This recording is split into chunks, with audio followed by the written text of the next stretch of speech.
एक बार एक व्यक्ति कह रहा था कि मैं गिटार बजाता हूँ, भजन गाता हूँ और मैं ये विश्वास में आने से पहले ही से टैलेंटेड हूँ। प्रभु ने मुझे इसलिए चुना क्योंकि प्रभु को मेरी ज़रूरत थी, क्योंकि मैं टैलेंटेड हूँ। शायद आपने भी किसी न किसी से यही सुना होगा। लेकिन इस बात को हमें समझना है कि क्या सच में खुदा हमें इसीलिए चुनता है कि हम योग्य थे। अब सवाल ये भी है कि अगर खुदा योग्य लोगों को नहीं बल्कि जो योग्य नहीं उनको चुनता है, तो क्या जिनके पास योग्यताएं हैं उनको खुदा अपने पास नहीं बुलाता है? उसका क्या कारण है? जब हम बाइबल में देखते हैं, मूसा को खुदा ने जब चुना, मूसा कहता है कि मैं बोलने में सही नहीं प्रभु, मैं कैसे आपके काम को करूं।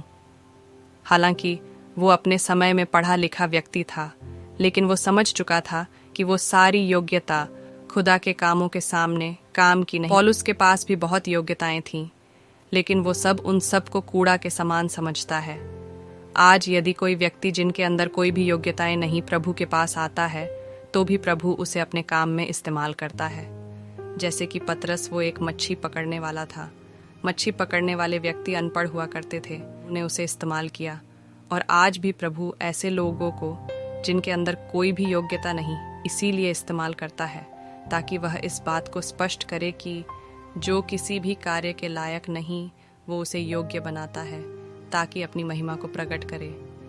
लेकिन अगर हम बात करें योग्य लोगों की, जिनके अंदर बहुत सारी योग्यताएं हैं, वो योग्यताएं खुदा ने उसे अपने काम के लिए दी है। अब हम इस चीज़ को समझना है। यदि कोई टैलेंटेड व्यक्ति प्रभु के पास आता है और प्रभु उसे इस्तेमाल कर रहा है, तो उसे घमंड नहीं करना चाहिए, क्योंकि प्रभु का वचन कहता है प्रभु ने हमें माँ के गर्भ से ही चुना है। जब हमारा आकार ही नहीं था, तब से ही खुदा ने अपने लिए हमें तैयार किया। अगर हम मूसा को देखें, मूसा पैदा होते ही मारा जाता, लेकिन खुदा ने उस पर अनुग्रह किया और उसको मिस्र की राजकुमारी के द्वारा बचाया, क्योंकि खुदा उस घर में उसे बड़ा करना चाहता था ताकि आने वाले समय में इस्राएलियों को उसके द्वारा बचाए। लेकिन इतने बड़े घर में पलने बढ़ने के बाद भी वो अपने को योग्य नहीं समझता। खुदा मूसा के बारे में बाइबल में कहता है कि मेरा दास सबसे नम्र है। जब कोई भी टैलेंटेड व्यक्ति प्रभु के पास आता है, तो उसको प्रभु ने पहले से ही उसको तैयार किया ताकि अपने काम में इस्तेमाल करे। और यदि जो किसी काम का नहीं, उसे प्रभु अपने काम में इसलिए इस्तेमाल करता है ताकि वो इस बात को दिखाए जो योग्य नहीं, प्रभु उसे योग्य बनाता है।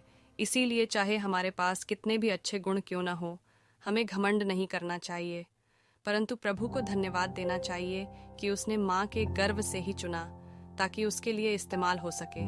अतः हमें यह जानना जरूरी है कि खुदा ने मुझे मेरे टैलेंट को या खूबी को देखकर नहीं चुना, बल्कि मेरे अंदर खूबी और जो टैलेंट है वो इसीलिए दिया ताकि समय आने पर अपने काम के लिए इस्तेमाल कर सके।